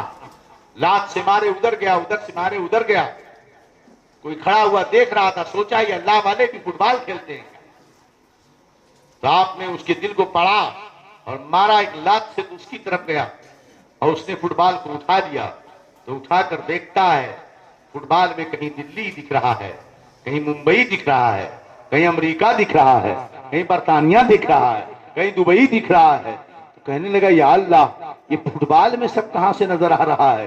حضرت فرید فرماتے ہیں نادان تو جانتا نہیں ہے، ہماری شان یہ ہے کہ ہم اپنی پیروں کی ٹھوکروں سے دنیا کو ادھر سے ادھر مار کے بھگاتے رہتے ہیں۔ ان کا منگتا پاؤں سے ٹھکرا دے یہ دنیا کے تاج، جس کے خاطر مر گئے منعم رگڑ کر ایڑیاں، جس کے خاطر مر گئے منعم رگڑ کر ایڑیاں۔ امام حسین یزید کی اگر بیعت کر لیتے تو یزید امام حسین کو قلعہ دے دیتا، امام حسین کو دولت دے دیتا، امام حسین کو جاگیریں دے دیتا، باغ دے دیتا، عزت و عظمت دے دیتا، اس لیے کہ یزید کی حکومت کی مضبوطی کا پلر تھا حسین۔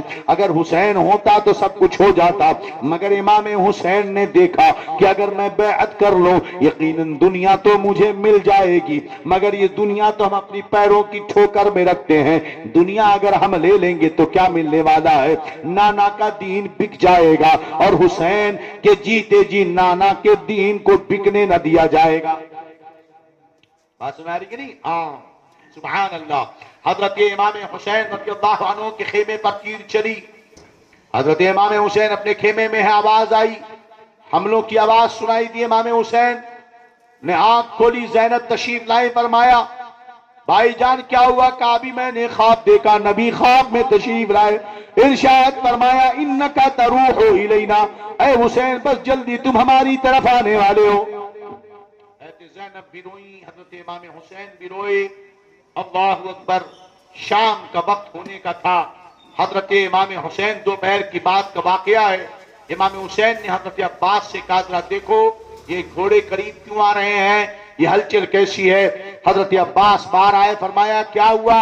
یزیدیوں نے کہا ہمارے سالار کا حکم ہے کہ حملہ کیا جائے، جنگ کے لیے تیار ہو جاؤ۔ حضرت عباس آئے، حضرت امام حسین سے کہتے ہیں امام علی مقام دشمنوں نے جنگ کا اعلان کر دیا ہے۔ حضرت امام حسین کہتے ہیں ذرا ان سے کہہ دو، انہیں معلوم ہے کہ ہمیں نماز سے کتنی محبت ہے، ہمیں کتنی عبادت سے محبت ہے، جنگ لڑنا ہی لڑنا ہے، ایک رات کا موقع دے دیا جائے، ہم رات بھر اللہ کی عبادت کر لیں، سجدے کر لیں لمبے لمبے، تسبیح و تحلیل کر لیں، قرآن پڑھ لیں۔ انہیں معلوم ہے کہ ہمیں اللہ سے کتنی محبت کرتے ہیں، اس کی عبادت میں ہمیں کتنی لذت ملتی ہے۔ چنانچہ حضرت عباس نے جب یہ بات رکھی، یزیدیوں نے قبول کر لیا، میرا امام امام علی مقام ہے۔ اے مسلمانوں صرف واقعے مت سنا کرو، بتاؤ یہ بھڑوے، سوچو یہ کنجری جو ڈھول بجاتے ہو امام حسین کے چاہنے والے ہیں؟ میرا امام تلواروں کے سائے میں ہے، 4000 لشکر نہیں، اب 22,000 کا لشکر ہے، ہر طرف تلوار ہی تلوار، دشمنوں کی الغار۔ کیسے خوف کا عالم ہے کہ گھر میں بہن زینب ہے خیمے کے اندر، سوچو امام کو کتنا درد رہا ہوگا، بیوی ہے شہربانو، چھوٹا سا بچہ ہے، سکینہ بیٹی ہے، مگر میرے امام نے پناہ نہیں مانگی. وہ مانگ رہا ہے تو سجدہ کرنے کا موقع مانگ رہا ہے, ذکر کرنے کا موقع مانگ رہا ہے, عبادت کا تلاوت کا موقع مانگ رہا ہے. اے نوجوانوں سوچو, وہ خیمے میں رہ کر دشمنوں کے سامنے نماز نہیں چھوڑتا, ہم گھروں میں رہ کر نماز چھوڑتے. کیا نہیں ہمارے پاس, وہ ایک سجدہ جسے تو گرا سمجھتا ہے, 1000 سجدوں سے دیتا ہے آدمی کو نجات. آج تم جو تمہارا کہیں سنا نہیں جاتا, کہاں کہاں بھاگے پھر رہے ہو, ہماری سنوائی کہیں نہیں ہوتی, کہیں نہیں ہوتی. یہ جو در در سجدے کر رہے ہو, رب کے عزت کی قسم اس کا سجدہ کر کے تو دیکھو, کائنات تمہارے سامنے جھک جائے گی. یہ کنجرے امام حسین سے محبت کرتے ہیں, کم سے کم پہلی رات کے سجدے کی لاج رکھا ہوتا. آج ہی کی وہ شب تھی, 9ویں شب. یہ مردود نہ جانے کب سے ڈھول بجا رہے ہیں, یہ خبیث نہ جانے کب سے بدتمیزیاں کیے جا رہے ہیں روڈوں پر, چوراہوں پر. میرے امام کے روضے کا نقشہ بنا کر گھما رہے, میوزک کو ڈھول بجا رہے, گلیوں گلیوں میں گھما رہے. ارے آج کی رات تو میرا امام سجدے میں تھا, میرا امام قرآن پڑھ رہا تھا. خیمہ حسینی میں سبحان ربی الاعلی, سبحان ربی العظیم کی تسبیح کی آواز آ رہی تھی. خیمہ حسینی میں حسبنا اللہ و نعم الوکیل کی صدائیں بلند ہو رہی تھی. سبحان اللہ وبحمدہ, سبحان اللہ العظیم کی صدائیں, قرآن کے سپارے پڑھے جا رہے تھے. موت سر پہ ہو اور اس وقت دل کو کے قربانی کا سجدہ کوئی کرتا ہے تو یہ حسین سے سیکھو, کوئی اور تمہیں یہ سجدہ نہیں سکھا سکتا. رات بھر میرے امام نے سجدے کیے, خیمہ حسینی میں عبادت ہوتی رہی. اے مسلمانوں, کیا ہم بھی مصیبتوں میں ایسا ہی کرتے ہیں؟ لاک ڈاؤن میں ہم نے کیا کیا؟ ہماری قوم تو لاک ڈاؤن کے بعد اور برباد ہوئی. بلائیں مصیبتیں آئیں تو انسان کے دل میں خدا کا ڈر پیدا ہوتا ہے. اللہ اکبر کبیرہ. دوسرے دن کی صبح کی سفیدی نمودار ہوئی, اس سے پہلے رات ہی میں امام حسین نے لوگوں کو جمع کیا اور کہنے لگے, میرے ساتھیوں, رات کا اندھیرا ہے, یہ میرے خون کے پیاسے ہیں, کل مجھے شہید ہونا ہے, یہ مجھے قتل کر دیں گے, کسی کو کچھ نہیں کریں گے. اس لیے جس کو جانا ہے, رات کا اندھیرا ہے, کسی کو شرمندہ ہونے کی ضرورت نہیں, کسی پر کوئی الزام نہیں ہے, نکل جاؤ اپنے اپنے راستے, مجھے چھوڑ دو, میں بیعت تو کرنے والا نہیں ہوں, اور بیعت نہ کرنے پر مجھے قتل ہی کیا جائے گا. اب اور قتل مت ہو, سب کے سب چلے جاؤ. سب نے بیک زبان کہا تھا, اے میرے امام, کیسے ہم آپ کو چھوڑ کے جا سکتے ہیں, آپ کے بعد جینے کا ہمیں تصور بھی نہیں ہوتا. ایسے پاکیزہ ساتھی تھے میرے امام کے میدان کربلا میں. جب کسی کا ساتھ دو تو یوں ساتھ دیا کرو, دولت شہرت کے چکر میں اپنی محبت, اپنی مرکزیت کو برباد مت کرو. میرے دوستوں, دوسرے دن کے سورج نکلا. آج قیامت کا یہ وقت ہے, 10ویں محرم ہے. ادھر سے نوجوان تیار ہیں اہل بیت اطہار کے, ادھر سے 22,000 کا لشکر ہے. تیر بھی چلے ہیں, تلواریں بھی چلی ہیں, سارے کے سارے دونوں طرف سے. مگر ادھر کہاں 10-12 لوگ ہیں, ادھر دیکھو تو 21,000 کا مجمع ہے. مگر امام حسین کے شیدائیوں نے جب جنگ لڑی ہے نا, تو 21,000 فوجیوں کے پتے پانی ہو گئے, گھبراہٹ سے کانپنے لگے. وہ انہی جنگ کے موقع پر تاریخ لکھتا ہے مورخ کہ جب تک دوسرے لوگ موجود تھے, ہاشمی گھرانے کے کسی نوجوان پر خراش نہ آئی. تاریخ کی ساری کتابیں چھانو, تمہیں پتا چلے گا کہ ہاشمی اتنے تیر چلے, اتنے تلوار چلی, اتنے لڑائیاں ہوئیں, مگر ہاشمی گھرانے کے کسی بچے کو خراش تک نہ آئی جب تک دوسرے لوگ موجود رہے۔ حضرت عقیل کے شہزادے میدان کربلا میں لڑتے رہے، حضرت علی کے دوسرے شہزادے میدان کربلا میں لڑتے رہے۔ یہ سوتیلے چچیرے بھائی تو تھے مگر نانا کی حدیثیں انہیں یاد تھی کہ اگر جنت میں ہماری سرداری کوئی کرے گا تو حسین ہی کرے گا، اس لیے اپنی جانیں قربان کر دو حسین پر۔ ایک ایک کر کے سب نے اپنی جانیں قربان کی۔ انہیں قربانیاں دینے والوں میں عبداللہ ابن عمیر نام کے ایک صاحب تھے، محب اہل بیت، ایک اہل بیت کا شہدائی لڑ رہا تھا۔ وہ اپنی بیوی کے ساتھ اتفاق سے آ گئے تھے میدان جنگ میں۔ وہ میدان جنگ تو تھا نہیں مگر بیوی کو لے کر آ گئے۔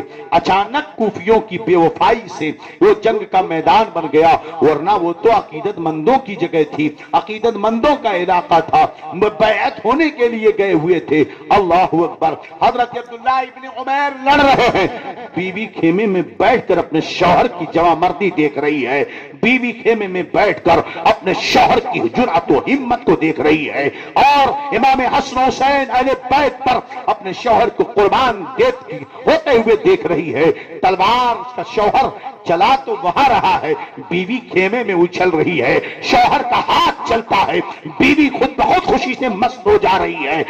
لڑائی چلتی رہی اور ان کا شوہر ایک ایک یزیدی کو کاٹتا رہا۔ اچانک عورت میں جوش اتنا آیا، خیمے میں ایک لکڑی رکھی تھی، اٹھا لیا اس عورت نے اور خیمے سے لکڑی لے کر دوڑی میدان کی طرف۔ اے میرے شوہر تجھ پر قربان، میں تجھ سے کچھ نہیں پوچھوں گی، مار ان کافی ان مردودوں کو، یہ اہل بیت کے دشمنوں کو، ایک ایک کو قتل کر دے، میں تیرے ساتھ ہوں۔ بیوی جوش کے ساتھ میدان میں آئی ہے، قربان میرے شوہر میں تجھ پر قربان ہوں۔ اللہ اکبر۔ ایک بیوی وہ بھی تھی آج کے بیویوں کی طرح نہیں کہ جب اپنی بات آئے تو وہ بنگلور اور اوٹی تک جانے کے لیے تیار ہے، لیکن جب مسجد کی بات آئے تو بیویاں کہتی ہیں تم ہی رہ گئے ہو، ساری ذمہ داری تمہاری ہی ہے، مسجد پکڑ کے بیٹھ گئے۔ جب دیکھو تو امام صاحب کے پاس اور کوئی دوسرا کام نہیں ہے۔ آج بیویاں ایسی ہیں اس لیے بیٹیاں ایسی ہو رہی ہیں، آج بیویاں ایسی ہیں۔ سوچو وہ ایک بیوی تھی جو میدان جنگ میں کود گئی، میرے امام حسین نے جیسے دیکھا بار آیا آواز دی، بی بی اللہ آپ کو اہل بیت کی طرف سے خوب بہتر اجر عطا فرمائے، واپس آ جاؤ، بیویوں پر جہاد فرض نہیں ہے۔ میدان کربلا میں امام حسین نے بلایا، وہ بیوی واپس آئی اور کچھ دیر کے بعد ان کا شوہر شہید ہو جاتا ہے۔ اے میرے نوجوانوں، دامن گیرا کے سیاسی لوگوں، میدان کربلا میں امام حسین کہتے ہیں کہ عورتوں پر جہاد فرض نہیں، عورتیں لڑے مت، عورتوں کو میدان میں آنے کی اجازت نہیں ہے۔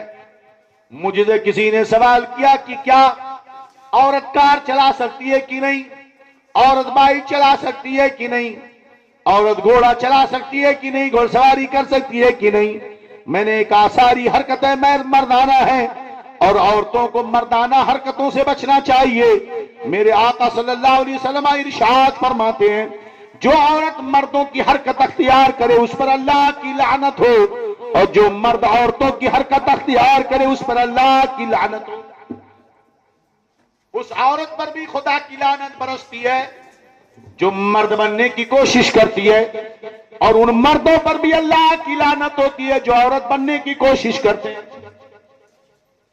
نئی صحابیہ گھوڑا چلاتی تھی، جنگوں میں جاتی تھی، میں نے کہا خبیثوں، تمہیں وہ صحابیہ معلوم ہے جو گھوڑا چلا رہی تھی، جنگوں میں جا رہی تھی، مگر تمہیں ان صحابیوں کے بارے میں یہ نہیں پتا کہ وہ تہجد بھی پڑھا کرتی تھی، تم کو یہ نہیں پتا کہ وہ روز قرآن ختم کرتی تھی، تمہیں یہ نہیں پتا کہ وہ صحابیہ عابدہ ہوتی تھی، زاہدہ ہوتی تھی، عالمہ ہوتی تھی، فاضلہ ہوتی تھی، نمازیں پڑھتی تھی، باپردہ رہا کرتی تھی۔ اپنے ناچنے کے لیے تمہیں ان کا گھوڑا چلانا یاد ہے مگر نمازیں تمہیں یاد نہیں، روزے تمہیں یاد نہیں، عبادتیں تمہیں یاد نہیں، صدقات و زکات تمہیں یاد نہیں، ناچنا ہوا تو تم دلیلیں لے کر کے آتے۔ اور آج ہو کیا گیا ہے جناب علی؟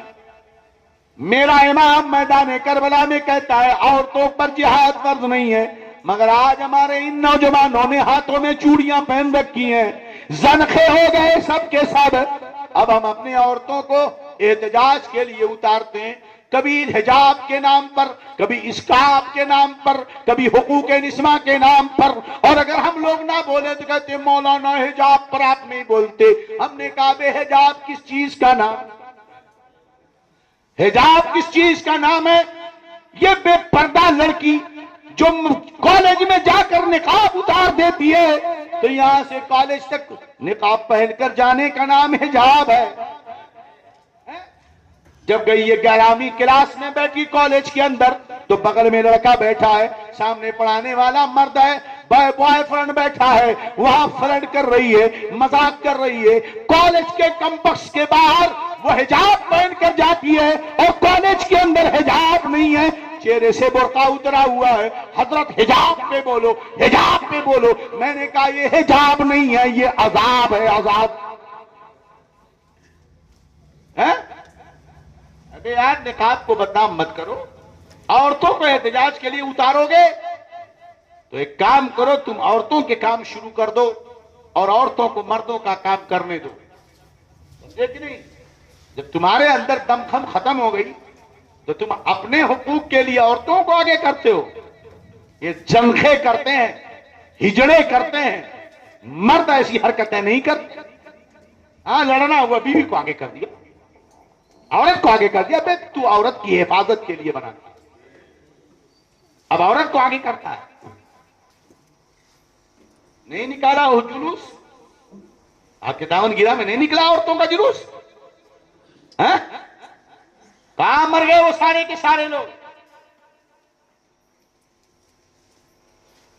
ڈرے ہوئے بیچارے، بولتا کوئی نہیں تھا، کون بولے؟ اور اس لڑکی کو یا اللہ کیا بولتے تھے اس کو؟ مردانی، اور کیا کیا بولتے تھے، شیرنی ہے؟ بے دم کب نکلی اس کو وہ شیرنی؟ کچھ لوگوں کی عادت ہوتی ہے کنٹروورسی پیدا کرنے کی، ایسی حرکت کرو تاکہ مشہور ہو جاؤ۔ اب لیجئے جناب، شیرنی بن گئی، شیر بن گیا۔ ابے کم سے کم شریعت پڑی ہوتی کہ اس نے کتنے بڑے ناجائز و حرام کام کیا۔ اسلام کہتا ہے کہ عورتیں جب باہر نکلیں تو ان کے قدموں کی آواز بھی سنائی نہ دے۔ لا یضربن بارجلہن کی تبدین لزینتہن، قرآن کہتا ہے جب چلو تو تمہارے پائلوں کی آواز نہیں آنی چاہیے۔ جس گھر میں گھگرو کی آواز آئے سمجھ لینا شیطان کا بسیرا ہے، چاہے وہ 2 سال کی بچی ہو، چاہے 5 سال کی، چاہے 10 سال کی۔ گھنگرو شیطان کی آواز ہے، گھنٹی شیطان کی آواز ہے۔ بیوی عورتوں پر جہاد فرض نہیں۔ میدان کربلا میں ایک ایک کر کے سب قربان ہو گئے، اولاد عقیل بھی، اولاد علی بھی۔ اب بچے ہیں تو امام حسن کے بیٹے امام قاسم، 17 سال کی جوانی ہے۔ نہیں مزہ آ رہا ہے؟ کائے کو مزہ آئے گا؟ آپ تو ہائے قاسم! ابے ہم شہیدوں کا ماتم نہیں مناتے، ہاں حضرت قاسم امام حسن کی یاد کا میرے امام حسین نے حضرت زینب کو بلایا، ارشاد فرمایا میری بہن زینب کل میں شہید کر دیا جاؤں گا، خبردار جب میں شہید ہو جاؤں تو میرے جنازے پر تم گریبان مت پھاڑنا، اپنے بال مت کھولنا، اپنے چہرے مت پیٹنا، اپنے سینے مت پیٹنا، ہائے فغام مت کرنا، رونا چیخنا چلانا مت، صبر کرنا، ان اللہ مع الصابرین۔ حسین کہہ رہا ہے میرے مرنے پر ہنگامہ نہیں ہونا چاہیے۔ اور یہ بیچارہ کھڑا ہو کر کئی سکینہ کی مہندی کروا رہا ہے، کہیں قاسم کی جوانی پر سکینہ کی شادی کروا رہا، بے تو سیریل بنانے آیا ہے کیا؟ میدان جنگ میں منگنی کراتا ہے؟ اور کب ہوئی منگنی؟ 7 کو پہنچے ہیں، 10 کو شہید ہوئے، پانی بھی بند ہے، ساری باتیں بھی ہو رہی ہیں، خدا بہتر جانے ان کی منگنی کہاں ہوگی۔ منگنی پہلے ہو چکی تھی، اور حسین کی علی کے لاڈلے فاطمہ کے جگر کے ٹکڑے تمہاری طرح گا گا کر مہندی نہیں کرتے، وہاں جو کچھ ہوتا تھا قرآن پڑھ کے ہوتا تھا، درود پڑھ کے ہوتا تھا۔ اپنی طرح سمجھائے سکینہ کو، اپنی طرح سمجھائے قاسم کو۔ حضرت قاسم امام حسن کی یادگار ہیں، 17 سال کے جوان آئے کھڑے ہو گئے، چچا جان، ایک ایک کر کے ہاشمی گھرانے کے شہزادے شہید ہو گئے، بابا علی کے میرے جتنے چچا تھے سب شہید ہو گئے، مسلم بن عقیل اور ان کے بھائی بھی شہید ہو گئے۔ امام حسین کھڑے ہیں میدان جنگ کی تیاری میں، حضرت قاسم کہتے ہیں چچا جان آپ میرے جیتے جی میدان میں جاؤ گے؟ ہرگز نہیں ہو سکتا، میں میدان جنگ میں جاؤں گا ایک ہلکا سا جسم میں کرتا ہے، ہتھیار لے کر کھڑے ہیں، تلوار، چچا مجھے بٹھاؤ گھوڑے پر، میرے جیتے جی آپ میدان کربلا میں نہیں جائیں گے، میرے جیتے جی آپ شہید نہیں ہوں گے۔ حضرت امام حسین فرماتے ہیں بیٹے میں تجھے کیسے بھیج دوں؟ حضرت امام حسن کا کی تو نشانی ہے، تیری پرورش میرے ذمے ہے، تو میرے لیے ایک امانت ہے، میں تجھے کیسے بھیج دوں؟ حضرت امام قاسم فرماتے ہیں چچا جان میرے جیسے بھتیجے کے ہوتے ہوئے آپ قربان ہو یہ مجھے گوارا نہیں۔ وہ جو کہتے ہیں نا تعویذ نکالی کھولی کا اس میں لکھا تھا ایک دن آئے گا، سب جھوٹ اور بکواس، ایسی کوئی روایت۔ ہمیں بتاؤ مجھے تربیت دیکھو، تربیت قاسم اس گھر میں پلا تھا، ایسی تربیت پانے والا جوان اپنے جیتے جی اپنے چچا کو میدان میں قربان نہیں ہونے دے گا۔ اچھے اخلاق اعلیٰ کردار والا نوجوان اپنے چچا کو مصیبت میں نہیں جانے دے گا۔ میاں اگر قاسم امام حسین کے لیے حسن کی نشانی تھے تو کیا قاسم کے لیے حسین اپنے بابا حسن کی نشانی نہیں تھے؟ قاسم حسین کے لیے حسن کی نشانی تھے تو قاسم کے لیے حسین اپنے بابا حسن کی نشانی تھے۔ اے میرے بابا کی نشانی میرے جیتے جی تو مٹ جائے یہ مجھے برداشت نہیں۔ میدان جنگ میں میں جاؤں گا، بڑا اصرار کیا، اجازت ملی، حضرت قاسم میدان جنگ میں پہنچے۔ مورخ لکھتا ہے کہ جب حضرت قاسم میدان جنگ میں پہنچے ہیں نا، اللہ کی قسم ایسا لگ رہا تھا کہ کوئی چاند کا ٹکڑا آ رہا ہے، آسمان سے چاند اتر آیا۔ میدان جنگ میں ان کے چہرے کی تیز اور ان کے چہرے کا نور بکھرا ہوا تھا، پورا یزیدی لشکر ٹکٹکی باندھے حضرت قاسم کی جوانی کو دیکھ رہا ہے۔ حضرت قاسم جب میدان کربلا میں پہنچے، آپ نے اس دور کی جنگ کے تقاضے کے تحت پکارا ہے ظالموں، میرے بابا کی نشانی حسین کو مٹانا چاہتے ہو؟ آیا ہے قاسم حسین کا حسن کا بیٹا، حیدر کرار کا پوتا، اگر تمہارے یہاں کوئی ہے ہمت والا جس کی ماں نے دودھ پلایا آ جائے قاسم سے مقابلہ کرنے کے لیے۔ کافی دیر تک للکارتے رہے مگر کوئی یزیدی لشکر سے لڑنے کے لیے تیار نہیں۔ ابن سعد کہتا ہے ایک شام کے پہلوان بہادر سے ارزق نام کا ارزاق ایک نوجوان 17 سال کا للکار رہا ہے، لعنت ہے تم لوگوں پر، کسی کی ہمت لڑنے کی نہیں ہوتی، ارزق ذرا جا اور قاسم سے لڑ۔ ارزق کہتا ہے اے ابن زیاد میں تجربہ کار بہادر ہوں اور میں بچے سے نہیں لڑوں گا، مجھے شرم آتی ہے، اس سے لڑنے کے لیے تو میرا بیٹا کافی ہے۔ چنانچہ اس نے اپنے بڑے بیٹے کو حضرت قاسم سے لڑنے کے لیے بھیجا ہے، مگر اسے کیا پتا تھا کہ اس رگ میں حضرت علی کا خون دوڑ رہا ہے۔ اللہ کی قسم ایک دو بھی نہ ہو سکا، پہلا حملہ جیسے اس نے کیا، ارزق کے بیٹے نے، حضرت قاسم نے بچایا اور سیدھا وار کیا، جسم سے سر جدا ہوا اور زمین پر گر کر تڑپ کر جہنم میں پہنچا۔ دوسرا بیٹا غصے میں آیا، ارزق کے 4 بیٹے تھے، چاروں آئے، 2 بھی نہ کر سکے۔ ادھر سے ایک چلا، قاسم نے اڑا کے رکھ دیا، ادھر سے دوسرا چلا، قاسم نے کاٹ کر رکھ دیا۔ 4 کے چاروں خاک و خون میں غلطہ ہیں۔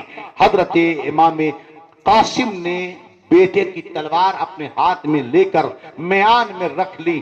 اب وہی ارزق جس کو امام قاسم سے لڑنے میں شرم آ رہی تھی، غصے میں کہ میرے بیٹوں کو مار دیا، جلال میں میدان کربلا میں آتا ہے، حضرت قاسم سے بحث کرتا ہے۔ حضرت قاسم کہتے ہیں تم نہیں جانتے کہ ہم کون ہیں، تم ہوگے پہلوان ملک شام کے، مگر جب حیدری کسار کے چھیروں کے پاس جب آتا ہے کوئی تو اس کی کوئی حیثیت نہیں رہ جاتی ہے۔ چنانچہ دونوں میں لڑائی ہوئی، ارزق نے تلوار کا وار کیا، یقیناً وہ ماہر تجربہ کار تھا، 1-2 بار چلتے رہے، مقابلہ چلتا رہا۔ حضرت امام قاسم نے بھی حملے کیے، اس نے روکا، اس نے امام قاسم پر حملہ کیا، آپ نے روکا، جنگ چلتی رہی۔ اچانک امام قاسم نے یہ دیکھا کہ میدان میں مخالف کو جب تک چیت نہ کر دیا جائے تو جنگ کا مزہ کیا ہے۔ حضرت قاسم فرماتے ارزق میں سمجھ رہا تھا کہ تو بڑا تجربہ کار، میں تیرے بڑے چرچے سن رہا تھا، تو بڑا ماہر جنگجو لڑاکا ہے، مگر تو بہت جاہل نکلا، اناڑی نکلا۔ اس نے کہا کیا بات ہے؟ کہا تجھے گھوڑے کی زین بھی باندھنے نہیں آتی ہے۔ ارزق نے لاپرواہی میں سنا، جھک کر جیسے زین کو دیکھنا چاہا، ادھر بجلی سی چمکی تلوار حضرت قاسم کی اور ارزق کے سر کو جسم سے جدا کر دیا، زمین پر گرا تڑپ کر مر گیا۔ حضرت قاسم لڑتے لڑتے تھک چکے تھے، واپس گھوڑا پلٹائے، حضرت امام علی مقام کے پاس آئے، اے میرے چچا جان، العطش العطش العطش، پیاس بڑی شدت کی لگی ہے۔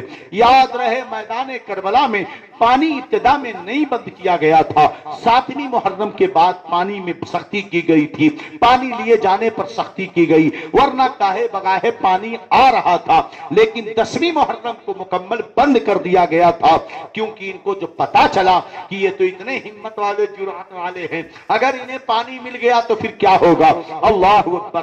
خیمہ حسینی میں پانی نہانے وہانے کے لیے تھا، مگر کیا وہ پینے کے لیے تھا کہ نہیں تھا؟ ایک سوال کھڑا ہوتا ہے۔ بہرحال پینے کا پانی الگ ہوتا ہے، نہانے کے پانی اور پینے کے پانی میں فرق ہوتا ہے۔ حضرت امام علی مقام کے پاس حضرت قاسم کہتے ہیں پیاس لگی ہے، مجھے پانی اگر مل جائے نا تو میں ان کے چھکے چھوڑا دوں۔ حضرت امام حسین فرماتے ہیں بیٹے اب جا نانا کے ہاتھ سے پی لینا، انگوٹھی تھی منہ میں ڈال دیا، چلے گئے امام قاسم لڑنے کے لیے۔ اب پھر پکار رہے ہیں، اب کسی کی ہمت نہیں ہو رہی ہے۔ ابن سعد نے کہا خبردار اب ایک ایک کر کے لڑنے مت جانا، اگر ایک ایک لڑے نا تو پورے 21,000 کو یہ اکیلے ذبح کر کے رکھ دے گا، اس لیے سب مل کے حملہ کرو۔ 21,000 لشکریوں نے تیر تلوار اور بھالوں سے حضرت قاسم پر حملہ کیا، زخموں سے چور ہو گئے حضرت قاسم اور گھوڑے سے گرے، پکارے ادرکنی یا امتا، یا اماں میرے چچا مجھے پکڑو میں گرا۔ حضرت قاسم کی آواز آئی، میدان کربل میں امام حسین بھاگے گئے اور گود میں امام قاسم کو لیا۔ امام قاسم نے آنکھیں کھولی، فرمایا فزت برب الکعبہ، اللہ کعبہ کے رب کی قسم میں کامیاب ہو گیا۔ چچا آپ کی گود میں میرا سر ہے، میری روح نکل رہی ہے، بس یہی کافی ہے۔ حضرت قاسم اس دنیا سے رخصت ہو گئے۔ انا للہ و انا الیہ راجعون۔ حضرت قاسم کا لاشا بھی امام حسین لے کر خیمے میں آئے تھے، کیا دیکھتے ہیں کہ حضرت عباس کھڑے ہیں، عرض کرتے ہیں بھائی جان جھنڈا میرے ہاتھ میں تو ہے مگر پینے کا خیمے میں پانی نہیں ہے، بچے پیاسے ہیں، اجازت دیجئے تاکہ میں نہر فرات سے پانی بھر لاؤں۔ حضرت عباس نے پانی کی جب مانگ کی، حضرت امام حسین کہتے ہیں اے عباس میرا جھنڈا تمہارے ہاتھ میں ہے، اگر تم گئے پانی لینے، دشمنوں نے نہر فرات کو گھیر کے رکھا ہے، کہیں تم شہید کر دیے گئے تب تو میری پیٹھ ٹوٹ جائے گی، میرا سہارا ختم ہو جائے گا، تم مت جاؤ پانی بھرنے کے لیے۔ حضرت عباس فرماتے ہیں پانی لینے تو جانا ہوگا، لوگوں کو پیاس لگی ہے، بڑی ہی کوششوں سے اجازت لی ہے۔ حضرت عباس گھوڑے پہ سوار ہوئے، 2 مشکیزہ لیا ہے اور لے کر کے آگے بڑھے ہیں۔ دشمنوں نے تو پہلے کوئی تعرض نہیں کیا، لیکن جیسے قریب پہنچنے والے تھے، یزیدیوں کی طرف سے آواز آئی، ارے ظالموں، عباس کو تم نے نہر فرات کے قریب کیوں جانے دیا؟ یہ پانی اگر بھر لیں گے اور پانی کا قطرہ خیمہ حسینی میں پہنچ گیا نا تو پھر تمہارے لیے مشکل ہوگی۔ حضرت عباس پانی میں اترے ہیں، آپ نے پانی بھرا ہے، مشکیزہ لٹکایا ہے۔ اب میں نہیں جانتا کہ گھوڑا پیا کہ نہیں پیا ہے، جو بیان کرتے ہیں وہ جانے، مجھے اس کے بارے میں تحقیق نہیں ہے گھوڑے نے پانی پیا کہ نہیں پایا، مگر گھوڑے کی وفاداری یہ بتاتی ہے کہ گھوڑا بڑا وفادار ہوتا ہے۔ بہرحال قابل قبول انکار والی صورت تو نہیں ہے۔ حضرت عباس نے پانی پینا چاہا تو سکینہ کی پیاس یاد آ گئی، حضرت علی اصغر کی پیاس یاد آ گئی۔ حضرت عباس نے پانی نہیں پیا، گھوڑے پہ سوار ہو گئے، مشکیزہ لٹکایا، نکلنے لگے۔ اب یزیدیوں نے سختی کی، پانی پہنچنے مت پائے، تیر چل رہے ہیں، تلوار چل رہے ہیں۔ ایک تنہا آدمی ہے جو گھوڑے کی لگام بھی پکڑے ہوئے ہے، مشکیزہ بھی لٹکائے ہوئے ہے، تلوار بھی چلا رہا ہے۔ بڑا بتاؤ کہ یہ کتنے گن اور جوہر اللہ نے عطا کیے تھے حیدری شہزادوں کو۔ حضرت عباس آگے بڑھ رہے ہیں، دشمنوں نے تیر و تلوار چلایا، مگر عباس کون ہے؟ عباس اللہ کی قسم، جب شیر گرج کر دشمن اپنے شکار پر گرجے تو عربی میں اسے عباس، جب شیر گرج کر گرجے اپنے دشمن پر اور پکڑ کر اس کی سانس روک دے تو عربی میں اسے عباس کہتے ہیں۔ یہ عباس تھا جسے روکنا آسان نہ تھا۔ ظالموں نے بڑی تیزی دکھائی، ایک مردود نے بڑی تیزی سے آپ پر حملہ کرنا چاہا، ایک تلوار آئی، آپ کا بازو کٹ گیا، ہاتھ کٹ گیا، مشکیزہ گرنے والا تھا، پٹ سے آپ نے پکڑ کر دوسرے ہاتھ میں مشکیزہ لے لیا۔ اب اس کے بعد مشکیزہ بھی لٹکائے ہیں، لگام بھی پکڑے ہوئے ہیں اور تلوار چلائے جا رہے ہیں، بازو کٹا ہوا ہے۔ تھوڑی دیر کے بعد ایک ظالم نے پیچھے سے حملہ کر کے یہ بھی بازو کاٹ دیا ہے۔ اب مشکیزہ اور لگام دونوں حضرت عباس نے اپنے منہ میں دبا رکھا ہے۔ ظالم چیخے، ارے روکو، اگر پانی خیمے میں پہنچا تو خیریت نہیں ہے۔ اتنے میں ایک تیر بڑی تیزی سے آیا، مشکیزے کو پھاڑتا ہوا چلا گیا، سارا پانی بہ گیا۔ ایک ظالم کا تیر آ کر حضرت امام عباس کو لگا، آپ گھوڑے سے گرے، اے میرے بھائی مجھے پکڑ، اللہ اکبر۔ حضرت عباس پکارے عباس، اے سکینہ میں پانی لاؤں گا، پھوٹ پینا، کٹے ہیں بازو، چرا ہے سینہ، مگر ابھی دم نکلا نہیں ہے۔ حضرت عباس ابھی آگے بڑھے ہیں، اللہ اکبر، مگر خیمہ قریب تھا، پانی بہ گیا۔ قسمت کی بد نصیبی، کہاں ٹوٹی ہے پتنگ، 2-4 ہاتھ جب کی لبے بام رہ گئے۔ حضرت امام حسین پہنچے ہیں، عباس علمبردار کو گود میں لیا، میرے بھائی میں نے کہا تھا مت جاؤ، تم ضد کر بیٹھے ہو، اب بتاؤ میرا جھنڈا کون سنبھالے گا؟ قاسم کی جوانی بھی لٹ گئی، عقیل کی اولادیں بھی شہید ہو گئی، بابا کے بعد دوسرے شہزادے بھی شہید ہو گئے، اب بتاؤ میرا جھنڈا کون اٹھائے گا؟ تب میرے امام نے کہا تھا الان ان کا سارا ظہری، اب میری پیٹ ٹوٹ گئی ہے، اب میری پیٹ ٹوٹ گئی ہے۔ حضرت امام علی مقام حضرت عباس کو لے کر خیمے میں آتے ہیں، اور ابھی یہ غم دور نہ ہوا تھا، اللہ اکبر، کے سامنے دیکھتے ہیں حضرت علی اکبر جن کی عمر 17 سال ہے، آپ کھڑے ہیں، بابا جان ایک ایک کر کے سب شہید ہو گئے تو میں اس شرف سے کیوں محروم رہوں؟ اب میدان کربلا میں مجھے جانے کی اجازت دو۔ یہ جنگیں ایسی کیوں ہو رہی؟ ایک ساتھ حملے کیوں نہیں ہو رہے؟ حملے ایک ساتھ بھی ہوئے، ایک کا دکی بھی ہوا۔ اس دور میں جنگ کے یہی طریقے تھے، پہلے یوں جنگ ہوتی، پھر اس کے بعد بیک بارگی آپس میں مقابلہ ہوتا۔ حضرت علی اکبر تیار ہیں، حضرت زینب نے سمجھایا امام علی مقام کی آنکھوں سے آنسو آئے اور حضرت علی اکبر کے معاملے میں رونا اس لیے بھی آیا کہ جب حضرت علی اکبر میدان کربلا میں اترے ہیں تو کوئی اور نہیں، یزیدیوں میں سے ایک راوی کا بیان ہے کہ اللہ کی قسم علی اکبر جب کربلا کے میدان میں آ رہے تھے نا تو جس نے دیکھا اس نے دیکھا ایسا لگ رہا تھا کہ مصطفیٰ جان رحمت چلے آ رہے ہیں۔ ہم آپس میں کہتے تھے وہ دیکھو اگر مصطفیٰ کا ہم شکل کسی کو دیکھنا ہے تو علی اکبر کو دیکھ لو، ان کی صورت نبی کریم سے بڑی ملتی جلتی ہے۔ پورے کربلا میں سناٹا چھایا تھا انہیں دیکھ کر۔ حضرت علی اکبر میدان کربلا میں پہنچے، پورا لشکر مبہوت حیران ہے۔ حضرت علی اکبر پکارتے رہے، اے ظالم کوفیوں، تمہارے اندر ہمت ہے تو کسی کو بھیجو مجھ سے لڑنے کے لیے۔ پکارتے رہے مگر اکبر کی ہیبت ایسی تھی کہ کوئی لشکر سے آگے نہ نکلا۔ علی اکبر نے جب یہ دیکھا کہ کوئی آگے نہ آ رہا ہے، تلوار سونتی میان سے نکال کر اور نعرہ لگا کر تکبیر، آپ نے اکیلے 21,000 کے لشکر پہ حملہ کیا۔ اکیلے، حیران مت ہو میاں، اکیلے حملہ کیا ہے، حیران ہوتے ہو؟ ارے اس علی کا پوتا ہے جو اکیلے خیبر کا قلعہ لے کر لڑ رہا تھا، قلعہ کا دروازہ لے کر لڑ رہا تھا، یہ اسی کا تو پوتا ہے۔ اب دیکھ نہیں، یہ اسی کا پوتا۔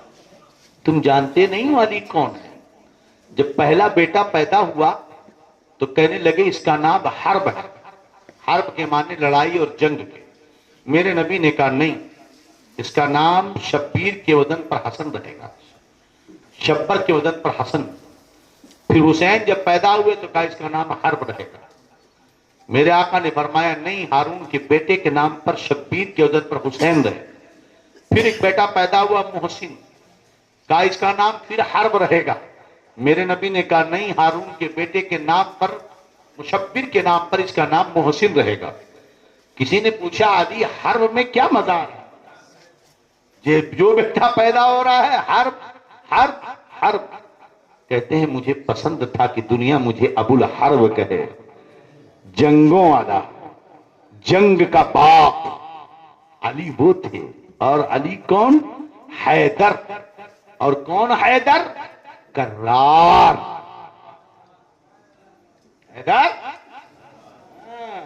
میں نے بتایا تھا نا، شیر جب گفا میں ہو تو عربی میں اسے اسد کہتے ہیں، اور جب باہر نکل کر ٹہلنے لگے تو اسے غضنفر کہتے ہیں، اور ذرا ادھر تیکھی نظر سے دیکھے تو زرغام، اور چگھاڑ کر پکڑ کر دبا دے تو عباس، پھاڑ کر رکھ دے تو اسے حیدر، اور بار بار پھاڑے تو کرار، حیدر کرار۔ بار بار پھاڑے، مکرر پھاڑے، حیدر۔ سوچو حضرت علی کی ماں جو تھی کتنی بڑی لغت کی بات، چنا بھی تھا تو نام کیسا چنا تھا، جانور ایک ہے مگر اس کی ادائیں بدلی تو نام بدل گیا۔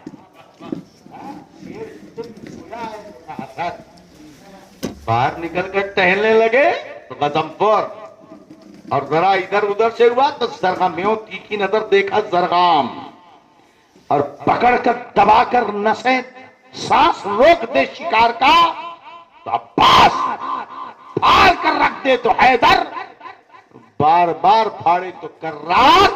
علی مولا مشکل کشا، حیدر کرار کا پوتا ہے۔ اکیلے 21,000 کے لشکر پہ حملہ کیا، سمجھے کہ نہیں؟ تو نعرے حیدری یوں نہ لگایا کرو، ارے تم تو ڈر کی وجہ سے چھپ جایا کرتے ہو، ہم لوگ تو نہیں کرتے ہوتے بھائی، چاہے ایئرپورٹ ہو، چاہے ایئرپورٹ ہو، چاہے بس اسٹینڈ ہو، چاہے کہیں ڈرتے نہیں۔ مسلمان ڈرتا، جو ڈر گیا